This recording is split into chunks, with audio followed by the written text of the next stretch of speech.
Hello, good afternoon, everybody.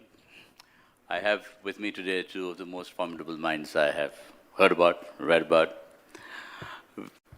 Just a little intro about Vikram. Vikram right now is right now in the eye of a storm, if I may say so, being sued for plagiarism, which I don't think was correct.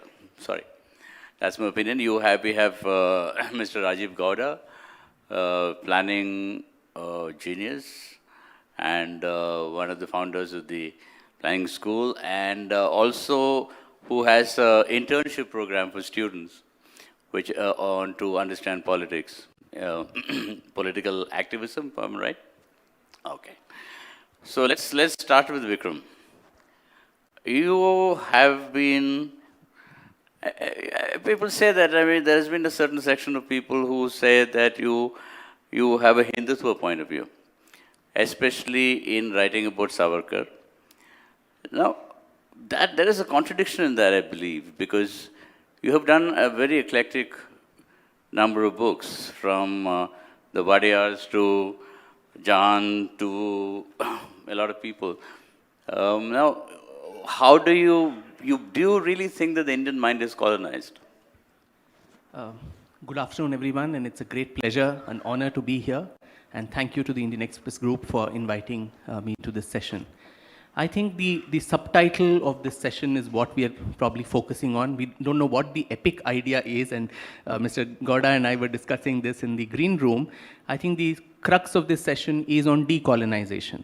And when we talk of decolonization, let's go to the first part. Colonization, in simple terms, is when you make a country other than your own a source of your raw materials and also a market for your finished products, in addition to political sway over that country.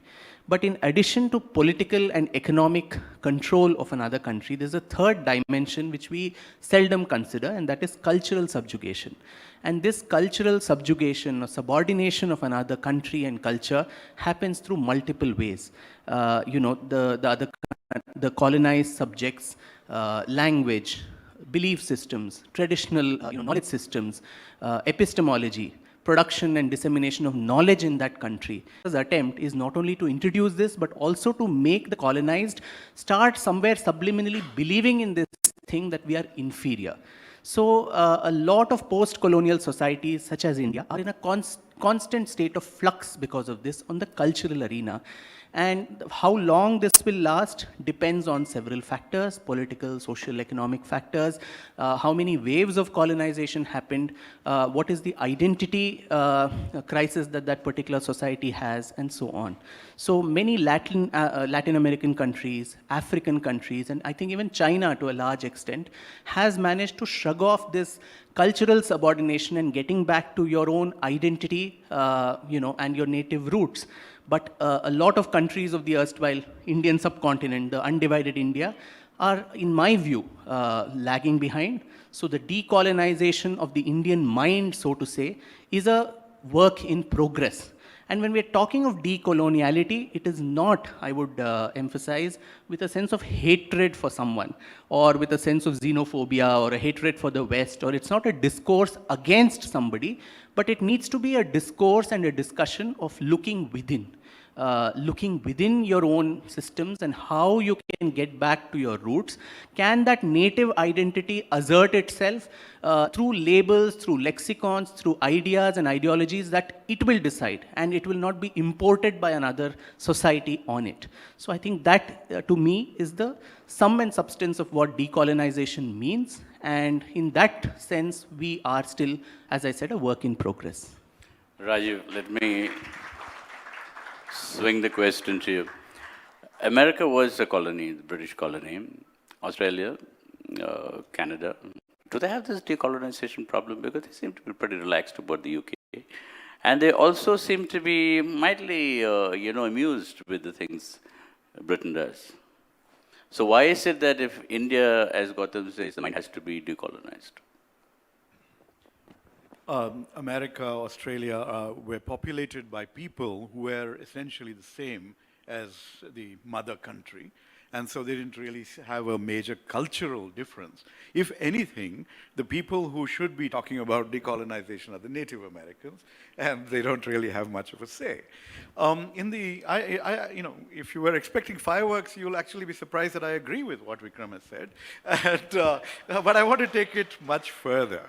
I want to point out that colonization is not just about exploitation of resources and subjugation, it's also about what he talked about, feelings of inferiority, limitations in people's minds which come in the way of their aspirations, right?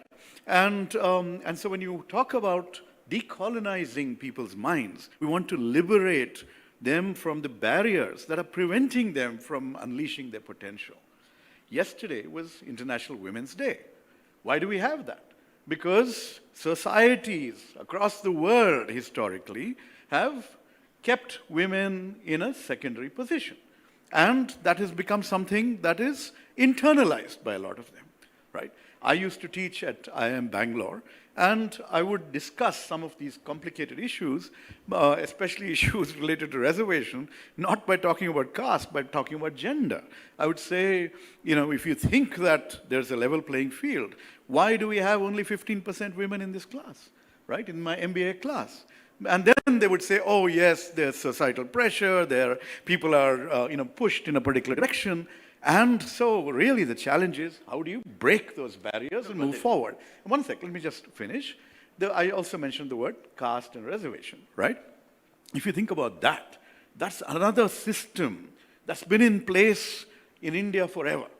And every few 100 years, 1,000 years, we're starting with the Buddha, coming up with Basavana, you have social reform movements which try to break those barriers that have kept people in certain professions, in certain roles, and prevented them from aspiring for something else, right?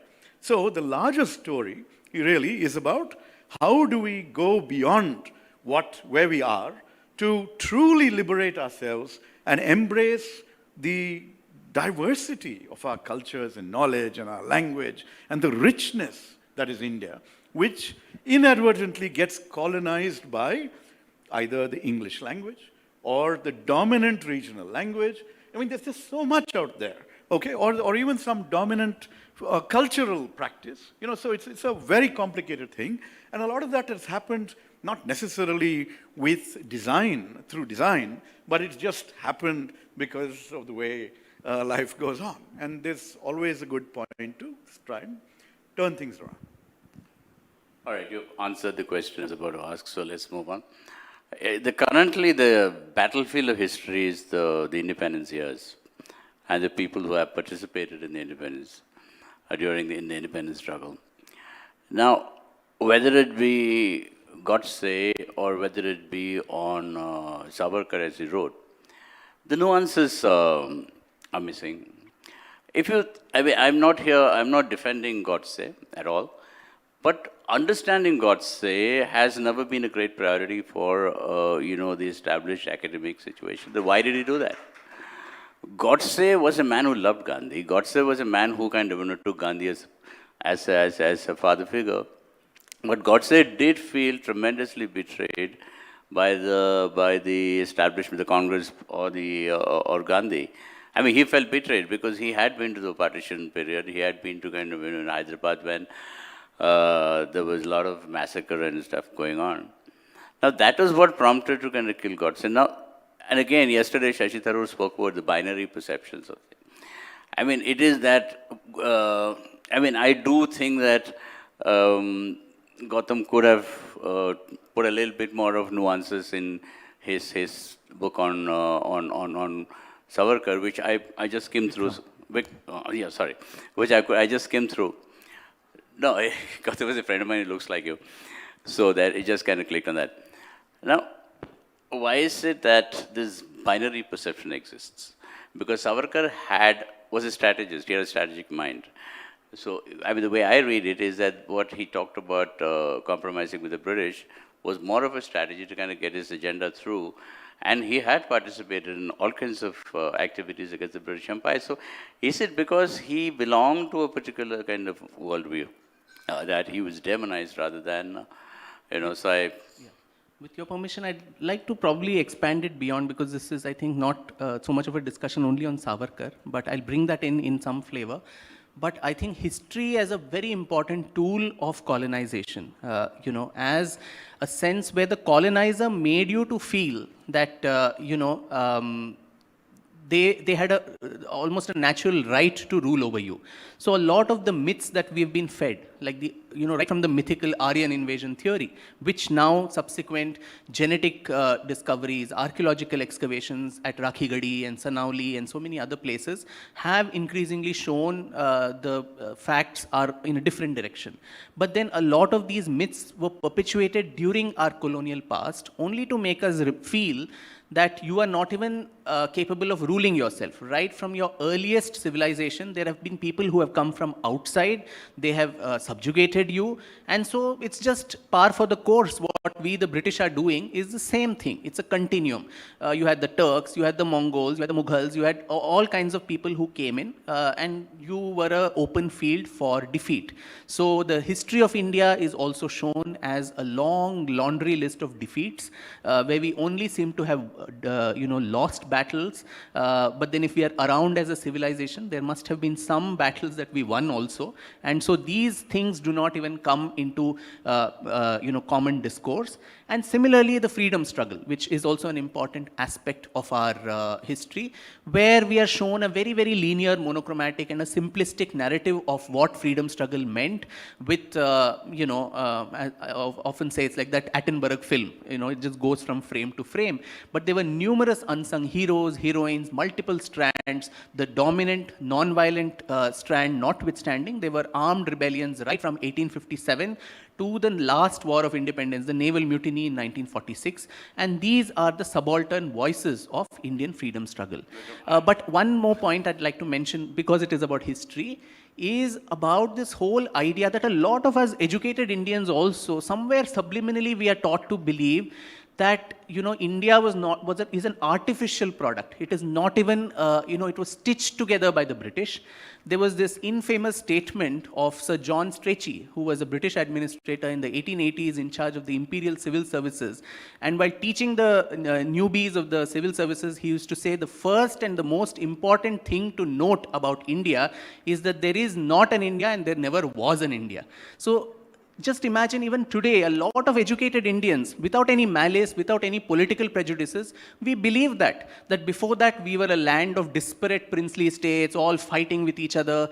But it was the British who came and gave us that sense of nationhood, who gave us reforms, who gave us railways, who gave us hospitals, who gave us education, civil services, and we are a product of a benefactor who's come from outside. That is the problem when we look at our past. That is the problem when we look at history from a colonized lens. Unfortunately, I've been asked to wind up this session. It would have been, highly interesting to go on and on. But we have 5 minutes. Rajeev has given us 5 minutes. So, what do you think you have the excellent initiative to kind of teach children about politics. Now, you can't teach politics without teaching history, right?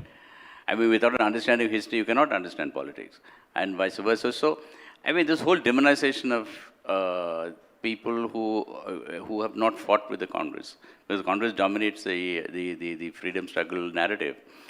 So, do you think it's a fair thing to do when the whole kind of decolonization thing is going on? So, when you're trying to decolonize, when you're trying to get rid of where you found yourself, you have to provide an alternative vision for how you're going to build the country. That vision is our constitutional project, and that constitutional project, as you would know in your preamble, has a vision of India which does not give primacy to any religion. It treats everyone as equal. It says there are certain goals and aspirations that we need to fulfill: justice, social, economic, and political.